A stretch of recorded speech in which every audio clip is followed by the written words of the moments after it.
Faleminderit kryesuese, pajtohem se kjo seancë mund quhet edhe seancë e prallave.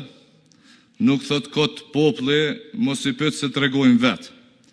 Regjisor të këtij show politik, siç tha dhe shefi I grupit parlamentar të PDK-s, jam po vet PDK-ja.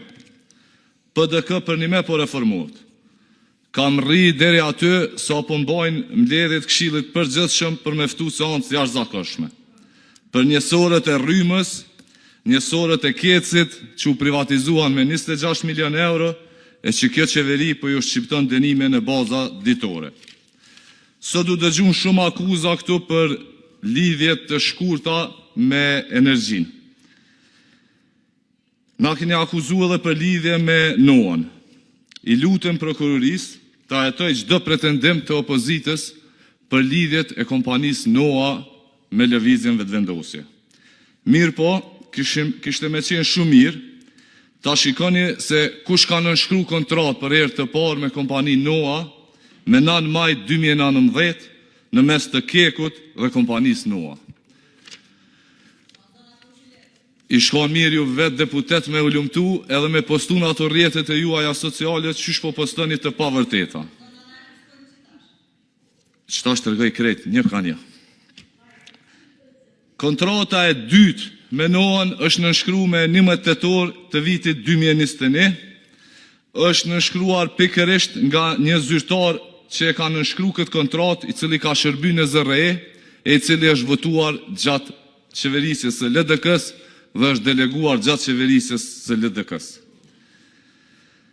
Nga viti 2008 deri në vitin 2013, 141 milion euro kanë shku për Vuk Hamovicin, që po e përmend deputetja Ymeri, po nuk po kthehet në kronologji mrapa, sepse institucionet publike, gjatë qeverisjes lëvizjes vetëvendosje, nuk kanë bler e as nuk kanë bërë as një marrëveshje me kompanitë e Vuk Hamovicit. Është mirë deputetja në fjalë të hetoj se kush e ka nënshkruar këtë kontratë në atë kohë, si kanë shku 141 milion euro direkt Vuk Hamovicit nga Keku, edhe t'i postoj në rrjetet e saja sociale. Tepricat e Kekut janë nënshkruar me 12 maj 2019 për t'ia shitur pikërisht prap Vuk Hamovicit. E këto nuk po përmenden nga deputetët e LDK-s. Shikoni paradoksin. Në kohën kur kosti në mars të vitit 2017 ka vendosur me ngarku kostin e humbjet në veri, njëjtën kohë është nënshkruar në gosht 2017-s, njëjtin vet me Vuk Hamovicin për mbulesën e pikërisht këtyre humbjeve në veri. U përmend këtu shumë gjatë edhe kompania ETMT. U akuzua edhe një kolegë joni deputet, I cili në këtë kompani nuk është aksionar në kompaninë që bëhet fjalë për rrymë. Bëhet fjalë për një kompani tjetër. Mirë po është mirë të na tregoj LDK-ja se familjari I cilit kolegë deputet ka lidhje familjare direkt me pronarin e ETMT-s.